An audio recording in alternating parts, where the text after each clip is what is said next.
বর্তমানে একটা সমস্যা হলো মায়েরা সন্তানদের মারে।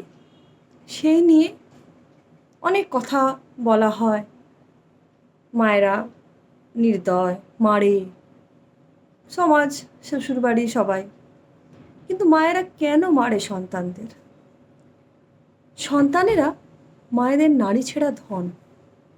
কোনো মায়ের কি ইচ্ছে করে তাদের মারতে? স্বামী থেকে শুরু করে সবাই বলে, এত মারো কেন বাচ্চাকে? এর কোনো উত্তর কিন্তু কেউ জানতে চায় না। সব দোষ তো মায়েদের। মায়েদের ধৈর্যের অভাব, মায়েরা স্বার্থপর। সন্তান মানুষ হলে মায়ের কৃতিত্ব, সেটা অনেকে বলে, আবার অনেকে নাও বলতে পারে।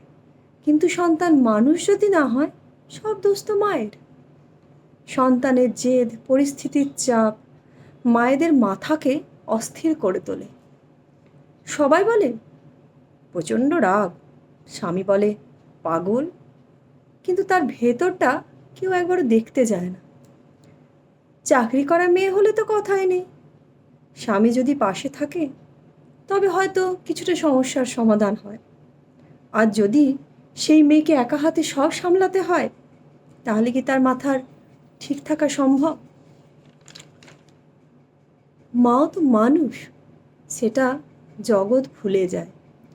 সব দায় মার নয়, বাবারও আছে, কিন্তু বাবারা জন্ম দিয়েই কৃতার্থ। তাই জন্য ডিভোর্সের পরে বেশিরভাগ ক্ষেত্রে মায়েরা সন্তানকে আগলায়, কিন্তু বাবারা কিন্তু নতুন করে সংসার পাতে। অদ্ভুত এই সমাজ, অদ্ভুত মানুষজন। দোষারোপ কথাটা তো সহজ, কিন্তু সঠিক বিচার সেটা কিন্তু খুব গভীর। কেউ ভাবে না, কেউ তলিয়ে দেখে না।